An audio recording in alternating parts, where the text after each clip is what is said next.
চারদিকে সবুজ পাহাড়, মাঝে নীল চালের কয়েকটি ঘর। এগুলো গরুর খামার। খামারের পাশেই মাঠ থেকে ঘাস এনে প্রস্তুত করা হচ্ছে গরুর খাবার। বলছি দক্ষিণ পশ্চিম চীনের কুইচু প্রদেশের খাইয়াং কাউন্টির একটি খামারের গল্প। এখানকার খামারিরা গড়ে তুলেছেন স্মার্ট গরুর খামার। গবাদি পশুর খরচ ব্যবস্থাপনায় ব্যবহার করছেন স্মার্ট ট্যাগ। কিভাবে কাজ করছে এই খামার তারই গল্প তুলে ধরলেন স্থানীয় কৃষক কাও ফেই। জানালেন তার গবাদি পশু খামারের উন্নয়নে ব্যাংক ঋণ পাওয়ার চ্যালেঞ্জের কথা।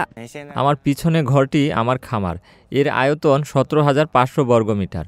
গবাদি পশুপালনে আমরা অনেক বিনিয়োগ করেছি। একটি বাছুরের মূল্য 14,000 ইউয়ানের বেশি। আগে যখন আমি আমার গবাদি পশু দেখিয়ে ব্যাংক থেকে ঋণ নিতে চাইতাম, ব্যাংকের কর্মীরা দেখতে পেতেন না গরু কেমন আছে।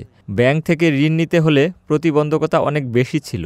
উত্তর চীনে একটা কথা আছে, একটি পরিবার হয়তো লাখ লাখ টাকা পকেটে রাখে, কিন্তু পশুগুলোর কোনো মূল্য নেই।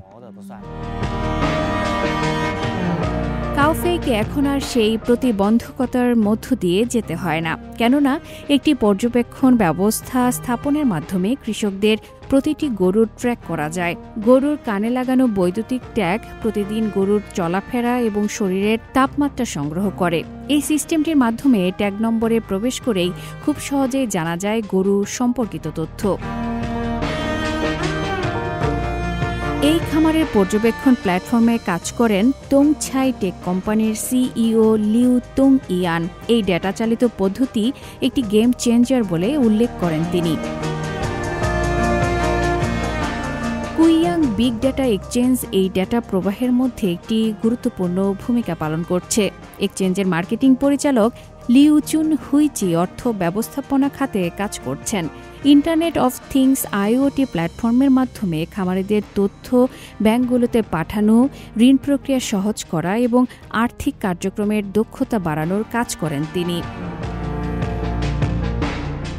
কাও এই ডেটা চালিত পদ্ধতিটি ব্যবহার করে তার গবাদি পশুর খামার আরও বড় করেছে। মাত্র 80টি গরু দিয়ে শুরু করলেও এখন 600টিরও বেশি গরু নিয়ে তার খামার পরিচালনা করছেন। এটা শুধু সম্ভব হয়েছে ব্যাংক ঋণের মাধ্যমে।